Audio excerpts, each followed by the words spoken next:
A continuación, se explicarán los principales planteamientos de Saussure y Peirce en relación a la semiótica. ¿Pero qué entendemos como semiótica? Con raíz en la palabra signo en griego antiguo, es la disciplina nacida a final del siglo XIX y principios del XX que estudia los signos y el funcionamiento de sistemas de signos como por ejemplo una lengua. La ciencia de la semiótica moderna tiene como pilares fundamentales las ideas del lingüista suizo Ferdinand de Saussure y el filósofo norteamericano Charles Peirce, quienes trabajaron en forma paralela e independiente en sus definiciones y planteamientos. En la primera edición del curso de Lingüística General de Saussure, que fue publicada póstumamente en 1916, denominó semiología a la ciencia que estudia la vida de los signos dentro de la sociedad. Al otro lado del Atlántico, el filósofo Charles Peirce llamaba semiótica a la doctrina formal de los signos, relacionándolo con la lógica. Un punto fundamental que los diferencia es que Saussure tiene como punto de partida una visión enfocada en la lingüística, por lo que sus teorías se basan en el signo lingüístico, mientras que Peirce parte sus postulados basándose en la lógica, ofreciendo un modelo general de todo tipo de signo. Otra diferencia es que mientras Saussure ve el signo como una entidad dual, Peirce lo analiza como una tríada, es decir, de tres partes. Ahora me extenderé en las ideas del lingüista suizo. Saussure analizó la lengua como un sistema de signos, enfocándose principalmente en la naturaleza del signo lingüístico. En su análisis, el signo es un elemento de dos dimensiones inseparables, el significado, de orden mental, y el significante, de orden material. En otras palabras, el signo lingüístico es el vínculo entre un concepto, el significado, y una imagen acústica, el significante. Los signos lingüísticos, según Saussure, son las unidades significativas que combinamos en nuestras oraciones.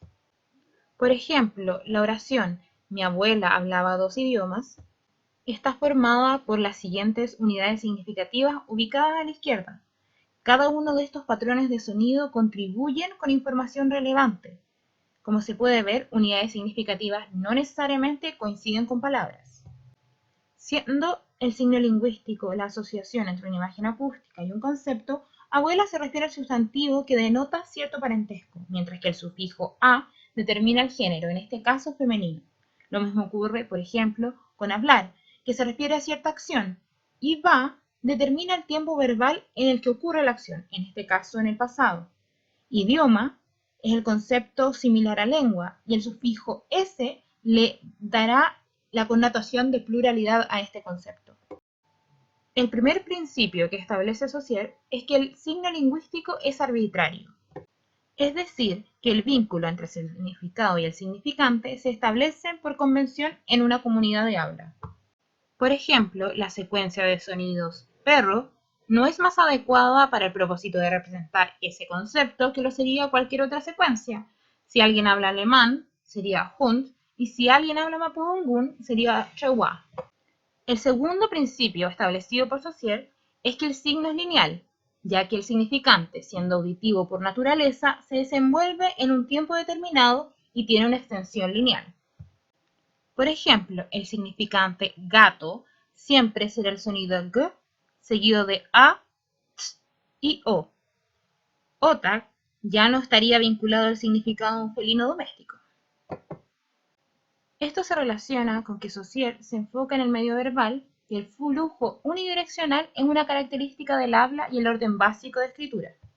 Saussure también destaca lo que él llamaría la dicotomía de la inmutabilidad y la mutabilidad del signo.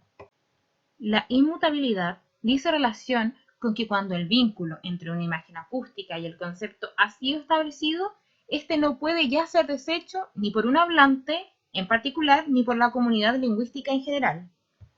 La mutabilidad del signo, por otra parte, hace referencia a que los signos sí pueden cambiar. Esto significa que el signo sí puede mutar en un periodo de tiempo, pudiendo surgir modificaciones que también se enmarcan en el contexto de convenciones colectivas.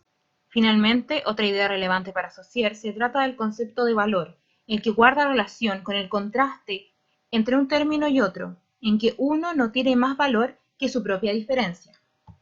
Para ejemplificar los conceptos centrales de Saussure recién señalados, a continuación se hace el análisis de una tira cómica de Mafalda. El principio de arbitrariedad guarda relación con que, por ejemplo, no existe nada que los significantes sociedad o moderna que represente esos conceptos mejor que lo haría un significante diferente más que la convención social. Aquí podemos identificar las unidades significativas del enunciado vivimos en una sociedad moderna, en que las desinencias mos representa el presente indicativo de primera persona plural, mientras que a representa el sufijo de género femenino. El segundo principio de linealidad claramente se cumple, ya que el texto escrito se lee en un solo sentido, en este caso de izquierda a derecha. Finalmente, el concepto de una lengua entendido como un sistema de valores se evidencia en las diferencias entre sociedad, suciedad y sociedad. Aunque esta última sea una palabra inventada, tiene relación con la similitud fonética que tendría sociedad. Estos conceptos representan ideas muy diferentes entre sí, aunque fonéticamente sean adyacentes. Estas diferencias son precisamente lo que le da sentido a sus significados dentro del sistema. A continuación, explicaré las ideas del filósofo estadounidense Charles Peirce en relación a la semiótica. Basado en la lógica y la metafísica, el aporte de Peirce consiste en una visión del signo en una estructura más dinámica que la de Saussure, llegando a elaborar un sistema que consiste en 9 tipos de signos. En contraste con el modelo diádico de Saussure, Peirce ofreció un modelo triádico de 3 partes, en que el signo se define como algo que está para alguien, por algo, esto quiere decir en reemplazo de algo, en alguna relación. Para Peirce, la operación generadora del signo, que es infinita, puede entenderse como un proceso en el cual la forma perceptual de un signo o representamen toma algún aspecto de un objeto ya conocido, fundamento, y lo propone como un nuevo conocimiento, el interpretante. Similar al modelo de Saussure, el signo es un todo indivisible en que sus 3 elementos se configuran de manera inseparable para analizar el signo. Igualmente se valoriza el contexto, en el sentido en que un signo aislado no muestra nada más que su forma, necesitando integrarse con otros. En términos de la clasificación de los signos, según la versión de Peirce, podemos clasificar los lenguajes de acuerdo con qué están hechos sus representámenes, es decir, qué es lo que predomina en términos perceptuales.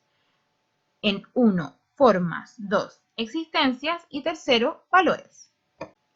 Estos elementos se interrelacionan para formar un sistema dinámico de 9 signos, cuya base son íconos, formas, índices, existencias, símbolos y valores.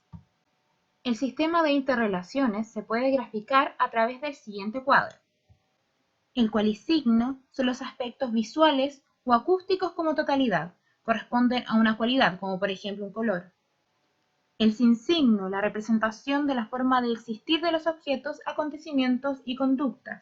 El legisigno, las formas por las cuales se reconoce un determinado lenguaje, connotaciones a través de la tipografía. Ícono, las formas visuales o acústicas de objetos concretamente representados. Índice, objetos, acontecimientos y conductas que representan a otros objetos, acontecimientos y conductas. Símbolo, el significado atribuible a lo representado. Rema es la representación de percepciones sensoriales diferentes a las acústicas o visuales relativa a los objetos y comportamientos representados. Disisigno, la representación de todo lo que constituye el contexto de una representación determinada. Y finalmente, el argumento, la representación de los valores sociales culturales vigentes en determinadas comunidades. Para una mejor comprensión de los 9 signos de Peirce, se puede analizar el siguiente meme en relación a la reapertura de la economía en Estados Unidos en el contexto de la pandemia del coronavirus. Cualisigno, los colores presentes como el gris, azul, café, negro, crema y gris claro. Sin signo, un barco de gran tamaño hundiéndose en el mar junto a personas sobre botes salvavidas. Legisigno, el texto en el meme. Ícono, los elementos representados como un barco, botes, personas, mar, icebergs, cielo, estrellas.